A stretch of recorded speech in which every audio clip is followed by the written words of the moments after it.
سناٹے بولنے لگے ہیں، ریت کا ہر ذرہ اشک بہا رہا ہے۔ یہ کربلا ہے اور آج 15 محرم ہے۔ یہ وہ دن ہے جب خیموں کا دھواں آسمان پر بھی داغ چھوڑ چکا تھا، جب حسین کی لاشیں کو دفن ہوئے بھی 2 دن بیت چکے تھے، لیکن غم کی آگ ابھی بجھی نہ تھی۔ سحر کا اجالا نہیں، صرف شام غم ہے، نہ آذان حسین کی صدا ہے، نہ عباس کا علم۔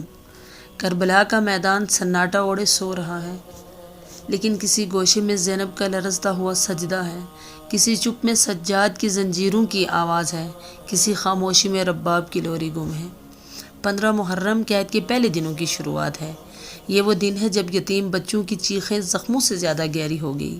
15 محرم کو یزیدی لشکر بیبیوں کو قید کر چکا تھا۔ زینب بنت علی مظلومیت کی زبان بن چکی تھی، جنہوں نے کربلا کے بعد بھی حسین کا پیغام بلند رکھا۔ یہ دن ہمیں یاد دلاتا ہے کہ کربلا صرف میدان کی جنگ نہیں تھی، یہ صبر کی وہ چٹان تھی جسے زینب نے اپنے وقار سے کھڑا رکھا۔ آج 15 محرم کو ہم نہ صرف شہداء کو یاد کرتے ہیں، بلکہ ان قیدیوں کو بھی سلام پیش کرتے ہیں جنہوں نے بند قفس میں بھی حق کا چراغ روشن رکھا۔ بنت علی سر نیزہ قرآن کی تلاوت سن کر سسک اٹھتی تھی۔ زینب کی آنکھوں میں ابھی تک کربلا سلگ رہا تھا، اور سجاد بیمار قیدی جن کے جسم پر زخموں کے ساتھ زنجیروں کے نشان تھے، لیکن دل میں حسین کی یاد اور زبان پر صبر کا ورد تھا۔ کوفہ کی طرف سفر شروع ہو چکا تھا۔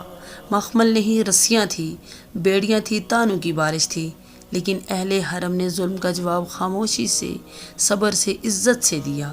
یہ 15 محرم ہے، مگر کربلا کی صدا ابھی زندہ ہے، کیونکہ ہر زمانہ، ہر دل، ہر اشک حسین کہہ رہا ہے۔ سلام ہو زینب کی حیا پر، سلام ہو سجاد کے ضبط پر، اور سلام ہو حسین کے لہو پر۔ یہ کربلا ختم نہیں ہوئی، وہ ہر ظالم کے سامنے، ہر مظلوم کی طاقت بن کر زندہ ہے۔ سلام ہو حسین پر، سلام ہو حسین پر۔